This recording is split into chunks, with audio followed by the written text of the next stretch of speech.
नमस्कार, मैं हूं आपका मेज़बान एन बालाजी और आप देख रहे हैं उषा बाला ब्लॉग 2022 के इस नए अंक को।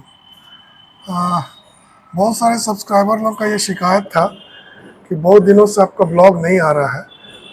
चूँकि लास्ट ब्लॉग में जो मैंने डाला था उसके बाद से मेरे स्वास्थ्य के बहुत सारे ऐसे कारण आ गए थे जिसके कारण मैं ब्लॉग नहीं डाल सका और मैं कहीं ट्रैवल भी नहीं कर सका। अभी भी मैं कहीं ट्रैवल नहीं किया हूँ। फ़िलहाल मैं ट्रेन से जमशेदपुर से विशाखापट्टनम आया हूँ। यहाँ पर बहुत सारे काम हैं। इस दौरान हम लोगों ने एक नया इर्टिगा कार लिया है, इर्टिगा VXi 80। यहाँ पर स्प्लेंडेड सिल्वर कलर का। सबसे पहले मैं आपको इस कार का मैं वॉक अराउंड एक दे देता हूँ, उसके बाद फिर हम लोग आगे बात करेंगे। ये गाड़ी डिलीवरी लेने के दिन के कुछ पल। हालांकि इस दिन मैं वीडियो को शूट नहीं कर पाया था क्योंकि मेरा तबीयत बहुत ज़्यादा ख़राब था। ये गणेश जी की यहाँ पूजा कर रहे हैं। गाड़ी का चाबी रखकर पहले गाड़ी की चाबी की पूजा होगी, फिर भगवान शिव जी का पूजा होगा, फिर उसके बाद जो है गाड़ी का पूजा होगा। यहाँ पर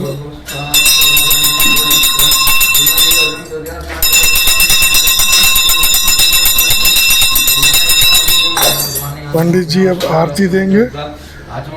आरती देने के बाद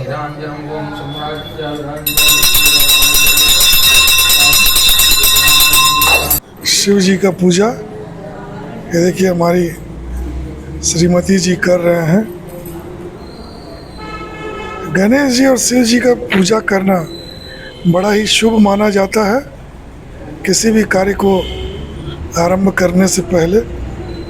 इसीलिए हमारी सनातन संस्कृति में गणेश जी की पूजा करने के बाद शिव जी का पूजा जरूर किया जाता है, क्योंकि इससे मानसिक शांति भी मिलती है। यहाँ पर पंडित जी जो है अब गाड़ी का पूजा का तैयारी कर रहे हैं। यहाँ नारियल पर कपूर रखेंगे और कपूर को जलाएंगे और कपूर का नारियल और कपूर का पूरा आरती उतार कर फिर नारियल को फोड़ेंगे।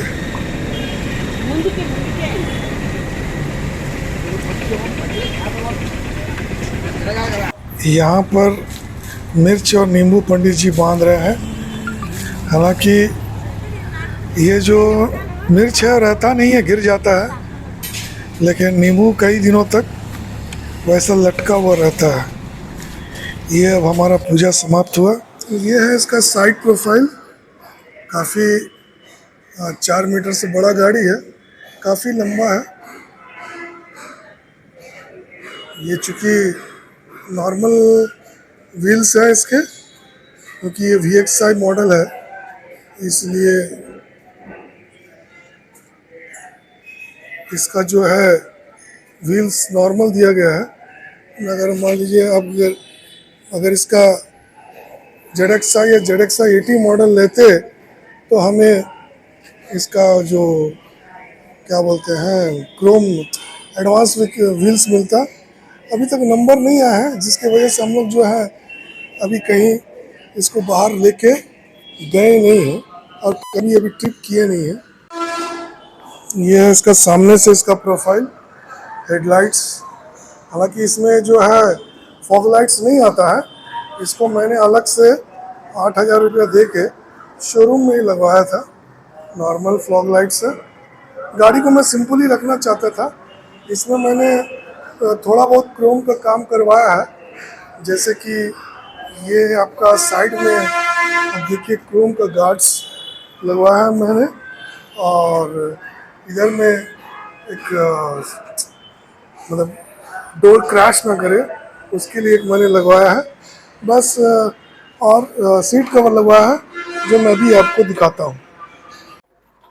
ये इसका सीट कवर्स बेज कलर का है, जिसमें साइड्स में ब्लैक कलर का बॉर्डर है एजेस में। ये दोनों का कॉम्बिनेशन बड़ी अच्छा लग रहा है। एक्चुअली इसको मैंने एक और Ertiga में देखा था और उसी को देखकर मैंने इसको लगवाया है।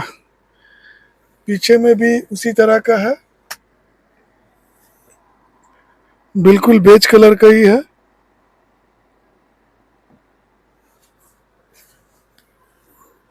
और यहाँ बीच में मैंने एक आर्म रेस्ट लगवाया है, जो कि मैंने अमेजोन से मंगवाया था।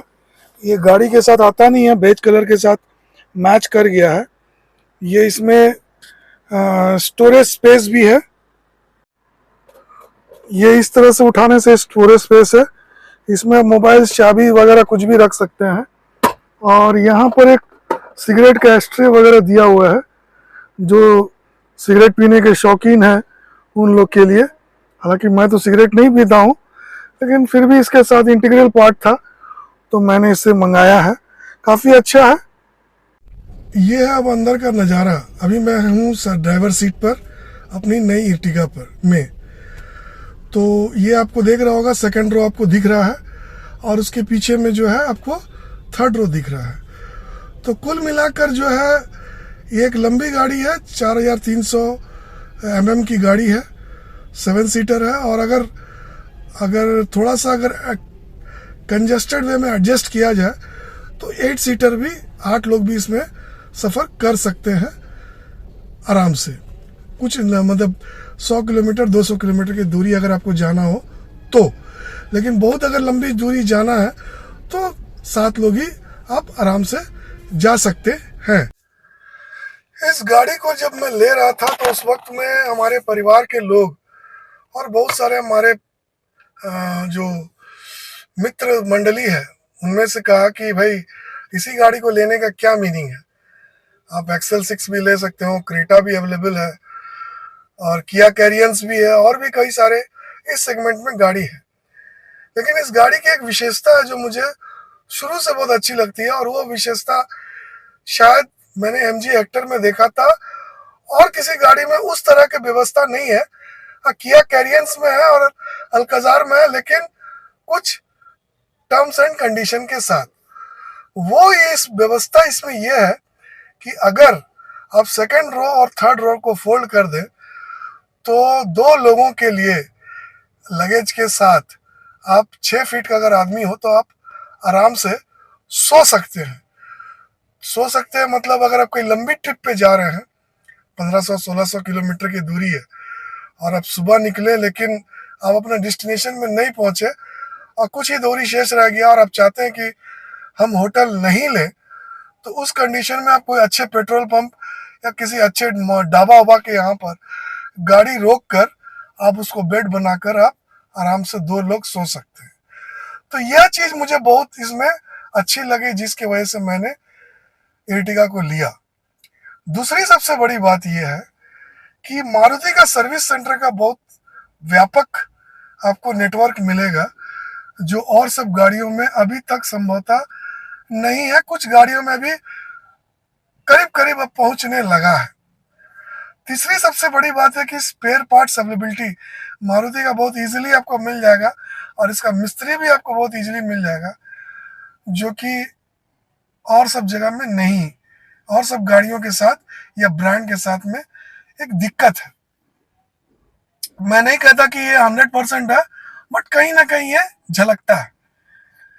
अब रहा सवाल कि 80, आप लोग सभी को मालूम है, मैक्सिमम लोगों को मालूम है कि मैं मतलब बाएं पैर से थोड़ा हैंडीकैप हूँ, जिसके वजह से मुझे जो है कि गियर गाड़ी चलाने में दिक्कत होती है।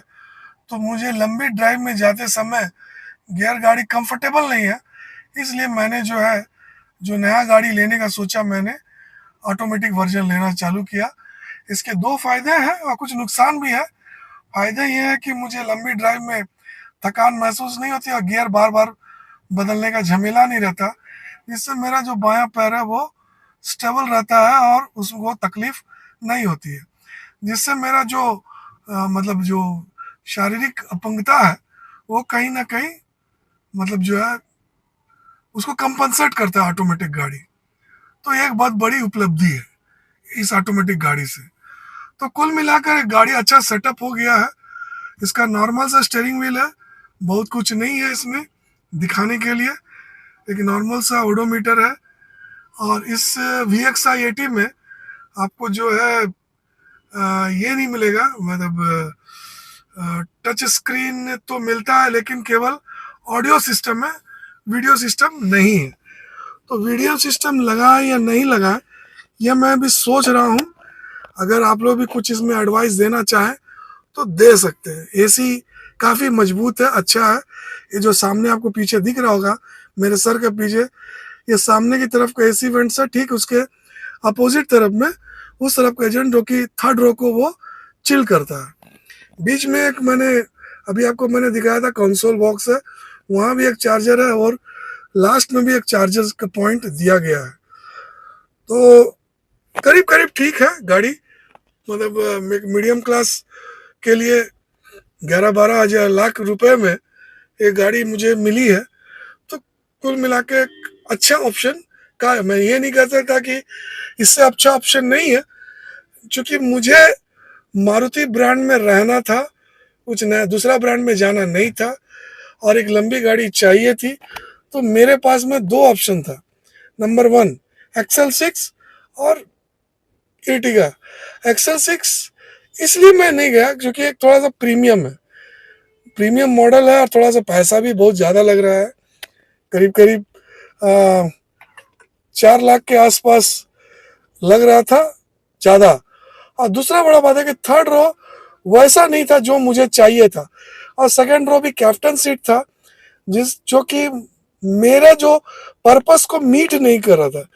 नो डाउट उसका जो आपका मतलब डैशबोर्ड वगैरह और जो इंटीरियर वगैरह जो इर्टिगा से काफ़ी अच्छा है, ये बात मैं मानता हूँ।